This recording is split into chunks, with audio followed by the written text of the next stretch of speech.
Bonjour Valentin. On est donc avant ce match que tout le monde attend, notamment les supporters des deux camps, dans la période actuelle, avec les 3 derniers résultats, les 2 défaites sur les 3 matchs, et vu certains problèmes que vous avez rencontrés dans le jeu, est-ce que vous êtes plus focus sur on joue le PSG ce week-end ou on est plus dans une réflexion, il faut vraiment qu'on s'améliore et qu'on redevienne l'équipe qu'on a été il y a quelques semaines, capable d'enchaîner les victoires? Je pense que c'est un tout. On sait, comme tu viens de le dire, que ce match est spécial pour tout le monde, pour nous, pour le club, pour les supporters. De ce point de vue-là, je pense qu'il y a une chose où on peut vraiment pas se rater chaque week-end, mais en plus particulièrement ce week-end, c'est dans l'intensité, c'est dans l'envie de gagner tous les duels. Après, je pense que le projet que le club, que l'équipe est en train de mettre en place, ça fait 8 mois qu'on travaille avec le coach, à peu près, je crois. Et l'objectif, c'est de devenir une grande équipe. Ça prend du temps, forcément. C'est pas une excuse que je suis en train de chercher, mais tu viens de dire, est-ce qu'on va chercher à retrouver ce qu'on était avant? Non, je pense qu'on continue de travailler simplement pour garder l'objectif qu'on a en fin de saison, c'est se qualifier en Champions League, c'est être régulier, c'est gagner le plus de matchs possible. Donc oui, c'est un match forcément particulier, c'est le Classico. Mais dans nos têtes, c'est continuer à travailler tous les jours très dur pour être cette équipe qu'on veut être. Michel. Bonjour Valentin. Pardon. Valentin. Excuse-moi. C'est rien. Une question et demie. Beaucoup d'observateurs disent que c'est quasiment mission impossible entre un rouleau compresseur, quasiment une des meilleures équipes d'Europe, qui vient de gagner à Liverpool, qui enchaîne but sur but. Et vous qui êtes un petit peu dans le dur, est-ce que tu partages ce sentiment que ça va être très très dur et que c'est mission impossible? Et je prolonge, en cas de défaite, est-ce que tu penses qu'il pourrait y avoir une sorte de panique? Parce que évidemment les concurrents seraient très très proches. Je suis d'accord avec toi quand tu dis que c'est une des meilleures équipes d'Europe actuellement, c'est un fait. Voilà, on a tous regardé le match contre Liverpool. C'est une grosse équipe, ils ont énormément de qualité. Maintenant, vous connaissez le football autant que moi. C'est un match de 90 minutes. On n'y va pas pour faire le dos rond et les regarder et se dire « Ah, ils sont meilleurs que nous ». Non, non, on y va pour faire un match très sérieux, avec tous nos atouts aussi, parce qu'on en a. Et voilà, on va essayer de ramener quelque chose. On sait que ça va être difficile. On a l'habitude d'avoir le contrôle des matchs. Ça va être intéressant aussi de voir face à une équipe qui, elle aussi, aime contrôler les matchs, de pouvoir se jauger un peu et voir comment on est capable de réagir face à une équipe qui peut nous priver de ballon. Et on va sûrement avoir des périodes où on va être un peu plus dans notre camp à défendre. On a moins l'habitude, donc ce sera aussi un bon test pour nous. Et pour la deuxième partie de ta question, je ne pense pas qu'il faille paniquer, bien au contraire. Une saison, c'est super long. Et je ne sais pas si vous vous rappelez où on était l'année prochaine. Là, voilà, il faut... l'année dernière, pardon. Merci, Hello.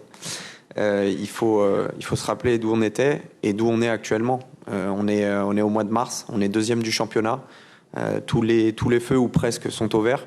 Et il nous reste encore 2 mois de compétition, il nous reste 27 points à prendre, ce qui est énorme. Et l'objectif de tout le monde, c'est de se qualifier en Champions League. Donc même si il y a des fêtes ce week-end, on ne l'espère pas, hein, mais c'est pas une raison de paniquer. Tristan. Bonjour Valentin. Bonjour. Si je ne me trompe pas, vous n'avez jamais été associé avec Ismaël Benasser au milieu depuis son arrivée. Est-ce que vous avez pu travailler cette semaine vos automatismes en vue de votre association dimanche, en l'absence de Pierre-Emile?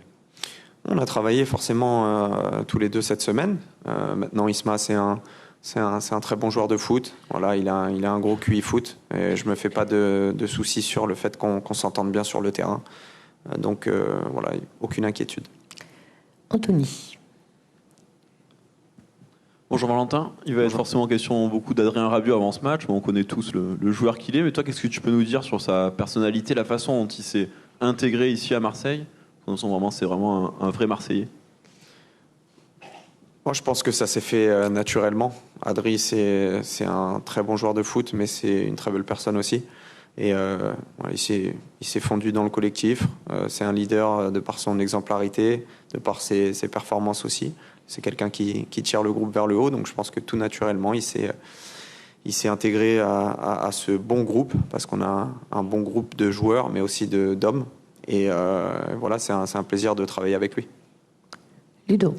Bonjour Valentin, 2 petites questions s'il te plaît. La première pour prolonger celle de Michel. À l'aller aussi, les discours étaient un peu conquérants, mais l'OM avait subi et n'avait quasiment rien montré. Qu'est-ce qu'il faut faire concrètement dans la mentalité et dans le jeu pour rivaliser avec le PSG pendant 90 minutes, ou essayer de le faire en tout cas?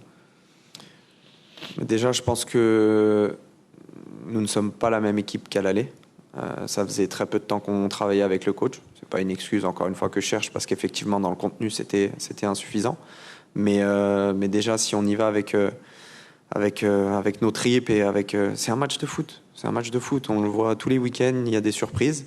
Et je pense qu'on a suffisamment de qualité pour y aller et les regarder dans les yeux et jouer notre match à fond. Voilà. Après, comme j'ai dit, qu'on perde, qu'on gagne, qu'on fasse match nul, il se passera ce qui se passera, pardon. Mais tant qu'on met les ingrédients et tant qu'on y va avec beaucoup de fierté, qu'on se tient bien droit et qu'on joue notre match, il peut tout se passer. Une petite question sur Paul Lirola, que tu connais depuis des années. Vous étiez en concurrence sous Sampaoli, notamment pour jouer arrière droit. Il est revenu, il est parti, il s'est imposé un peu à la surprise générale dans la rotation. Qu'est-ce que tu peux nous dire sur sa saison, sur ce qu'il montre sur le terrain et à l'entraînement? Merci. Paul, c'est quelqu'un qui voilà, comme tu l'as dit, il est toujours là. Quand on a besoin de lui, il répond présent. Et je pense que c'est important d'avoir des mecs comme ça dans un effectif. C'est un très bon gars. Il cause jamais de problème dans le groupe. Et voilà, il est sérieux aux entraînements. Et je pense que c'est grâce à son sérieux que quand le coach fait appel à lui, il aide l'équipe. Fabrice. Valentin, bonjour. Bonjour. 2 questions aussi, s'il te plaît. On est dans un endroit où on n'a pas l'habitude d'être les veilles de match. Est-ce que tu sens quand même qu'il y a quelque chose de particulier, une effervescence particulière? Il y a les supporters qui vont aussi assister à l'entraînement. Est-ce que tu sens qu'il y a quelque chose de plus en ce moment?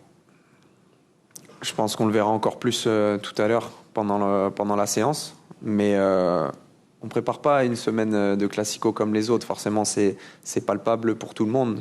Comme je l'ai dit, pour les supporters, pour le club, pour la ville, on le sent, on le ressent. Et nous aussi. Mais je pense pas qu'on doive changer quoi que ce soit dans notre préparation, parce que ce serait déjoué. Et on garde la tête froide, même si on sent que c'est un match particulier, mais on le prépare normalement. Et deuxième question, ces derniers temps, on a l'impression que Mason Greenwood est cherche un peu un second souffle. Comment est-ce que toi, tu analyses ces difficultés, au-delà du fait que c'est un jeune joueur, évidemment, et comment est-ce que le groupe peut l'aider? Tu l'as dit dans ta question, c'est un jeune joueur. Forcément, il peut encore beaucoup progresser vu les qualités qu'il a. Il nous aide beaucoup sur le terrain, peut-être un petit peu moins ces derniers temps, c'est vrai, mais c'est à nous aussi de l'encadrer, de l'aider, de le pousser, parce qu'il est jeune, il vient de championnats différents et il est encore en train de s'intégrer. Et je pense que avec l'aide de ses coéquipiers, avec notre aide donc, il va faire une superbe fin de saison pour nous aider encore. Stan. Oui, je reviens juste encore une fois sur Adrien Rabiot. Au-delà de ce que tu as dit, est-ce que tu as senti quelque chose de particulier chez lui cette semaine? On sait qu'il est, sauf erreur de ma part, il n'est pas retourné au parc en dehors d'un match de l'équipe de France. Voilà, c'est forcément spécial pour tout le monde et encore un peu plus pour lui. Est-ce que vous l'avez senti? Non, on en a discuté un petit peu avec lui, forcément. Mais j'ai pas. Soit il le cache bien, soit ça ne l'affecte pas trop, parce qu'on n'a pas senti un Adrien différent des autres semaines. En tout cas, ce qu'il y a de sûr, c'est que c'est pas lui qui monte au parc, c'est nous tous. Et s'il se passe quoi que ce soit, eh ben c'est toute l'équipe qui sera touchée. Donc voilà, on est une famille et c'est dans ce genre de moment qu'il faut le montrer. On sait que forcément, ce sera un retour particulier pour lui, ça risque d'être hostile, mais ça le sera donc pour toute l'équipe et ce sera à nous d'être à ses côtés. Flo. Valentin, bonjour. Bonjour. J'avais 2 questions, s'il te plaît. La première te concernant, parce que tu as retrouvé malheureusement les joies du banc de touche sur quelques débuts de rencontre ces derniers matchs. avec l'arrivée d'Ismaël Benasser, entre autres. Est-ce que ça t'a un petit peu vexé, toi qui avais pourtant changé le visage de l'équipe, donné de l'équilibre à l'équipe, on le sait, après la trêve de novembre. Voilà, comment tu l'as vécu une nouvelle fois, s'il te plaît? Je pense que si ça ne m'avait pas vexé, c'est qu'il y avait un gros problème, parce que quand on est joueur de foot, on est forcément très compétitif, donc on n'aime jamais aller sur le banc. Maintenant, je l'ai dit et je le redis, le coach fait ses choix. S'il a estimé que faire jouer Pierre et Isma à ce moment-là, c'était la meilleure solution. Moi, j'ai pas d'autre choix que de continuer à travailler et essayer de regagner ma place. Forcément, je suis déçu quand je commence pas les matchs, mais je pense comme vous tous ici, on a tous cet esprit de compétition, et en tout cas, je fais tout pour essayer de jouer le plus de matchs possible et de montrer au coach que il faut m'utiliser. Et autre question, à quel point il faut adapter son jeu quand on a face à soi une équipe comme le PSG? En gros, est-ce que vous pouvez renier un peu vos principes parce que c'est Paris, parce que c'est un match difficile, ou est-ce que voilà, vous allez fièrement jouer ce que veut Roberto De Zerbi depuis le début de saison? Merci. Je pense qu'il faut qu'on montre le visage de l'OM. Cette année, c'est un OM conquérant qui aime avoir la possession du ballon, mais je trouve que le coach l'a très bien dit cette semaine, il nous l'a dit en tout cas, qu'il préférait, quoi qu'il se passe, il préfère que ça se fasse avec notre volonté et notre manière. C'est-à-dire qu'on n'y va pas pour mettre le bus et se dire c'est Paris, ils ont des joueurs, ils ont de très bons joueurs, ils vont nous confisquer le ballon. Non, on va essayer de jouer notre jeu comme je l'ai dit, et après on verra bien ce qui se passera. Mais en tout cas, on a des intentions, peut-être qui vont nous obliger à des périodes du match à être devant nos 20 mètres, à défendre en bloc, à défendre en équipe, mais ça c'est pas un problème, on sait le faire. Bruno. Bonjour Valentin. Salut, Bruno. Deux questions également. Quand on est un peu seul contre tous, parce que personne ne mise absolument sur vous, il y a les statistiques, il y a tout ça, vous jouez la meilleure équipe du monde, apparemment, ce que l'on dit cette semaine. Est-ce que ça booste ça ou pas? Est-ce que quand on est dans sa bulle, on se dit il n'y a qu'un truc à faire, quoi, c'est un peu l'exploit? Je pense qu'il faut qu'on le prenne comme un challenge. Si personne nous voit faire quelque chose, tant mieux. Ça nous enlève de la pression pour ceux qui en ont. Et on n'a rien à perdre. On va là-bas. Je vous ai dit, c'est un match de foot, c'est 3 points, ça dure 90 minutes. Ils ont 2 jambes, 2 bras comme nous. Et il faut les regarder dans les yeux. Il faut jouer notre match. Et moi, je pense que vraiment c'est tant mieux pour nous que les gens disent ça. Mais en tout cas, on n'y va pas pour faire le dos rond. Je le répète. Et puis une question sur l'aspect un peu populaire des supporters, ils seront là tout à l'heure. Tu as fait partie d'un groupe qui en a vu tout à l'heure à la commanderie. C'est important qu'ils soient derrière vous. Voilà, comment tu prends ça, ces encouragements, sachant qu'ils ne seront pas au parc du coup dimanche, voilà. Je comprends le contexte voilà, d'un déplacement au parc. C'est forcément un petit peu dangereux, mais qu'est-ce que c'est dommage, parce que pour moi le foot c'est ça. Et ce serait vraiment top de pouvoir de nouveau les avoir avec nous quand on va jouer dans tous les stades, mais encore plus à Paris. On a fait cette réunion avec eux, ils avaient des choses à nous dire, je pense que ça leur a fait plaisir, nous aussi, ça nous fait toujours plaisir de les voir, mais on n'a pas besoin de ce genre de réunion pour savoir qui nous soutiennent, parce qu'on le voit tous les week-ends, on le voit dans des stades à l'extérieur, on sait qu'ils sont toujours derrière nous, donc maintenant c'est à nous aussi sur le terrain de leur montrer qu'on veut leur rendre ça, et ça passe par des matchs comme ça aussi. Nico. Oui. Beaucoup se disent que l'absence de Pierre-Emile tombe mal. Bon, peut-être toi, à titre personnel, ça peut être quand même intéressant. Mais est-ce que, qui peut le remplacer, qui peut jouer son rôle, dans quelle mesure il va falloir peut-être que d'autres sortent de leur fonction. Est-ce que vraiment pour vous c'est gênant? Si vous parlez du rôle du milieu de terrain, il y en a d'autres. Vous en avez en face de vous qui peut jouer à son poste. Après, c'est vrai que perdre Pierre, que ce soit à Paris, que ce soit un autre match, c'est jamais une bonne nouvelle, parce qu'on connaît toute sa qualité en termes de joueur, en termes de leadership.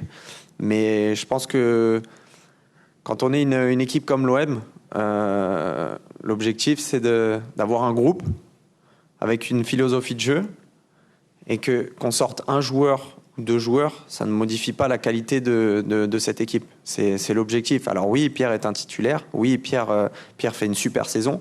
Mais c'est important aussi de pouvoir compter sur tout le monde et de se dire, OK, il y a un joueur, un titulaire qui n'est pas là.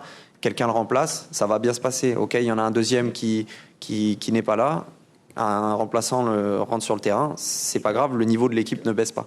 Et je pense que c'est ça le plus important. Vas-y. On parle du milieu de terrain, justement, quelles vont être les clés? Le milieu de terrain parisien, on sait que ça bouge beaucoup, ça dézone beaucoup. Est-ce qu'il va falloir les chercher, suivre par exemple Vitinha qui fait souvent la première relance, ou il va falloir jouer en bloc, rester resserré et ne pas suivre justement les déplacements parisiens? Au milieu de terrain, quelles vont être les clés pour toi de ce match? Je pense déjà qu'il va falloir mettre de l'intensité, ça c'est l'ingrédient numéro 1 pour le match, parce que comme vous l'avez dit, il y a beaucoup de mouvements dans leur équipe, pas seulement au milieu de terrain. Et je pense aussi qu'il n'y a pas qu'une seule chose à faire. Voilà, en fonction des phases de jeu, en fonction du tempo du match, il va falloir aussi s'adapter.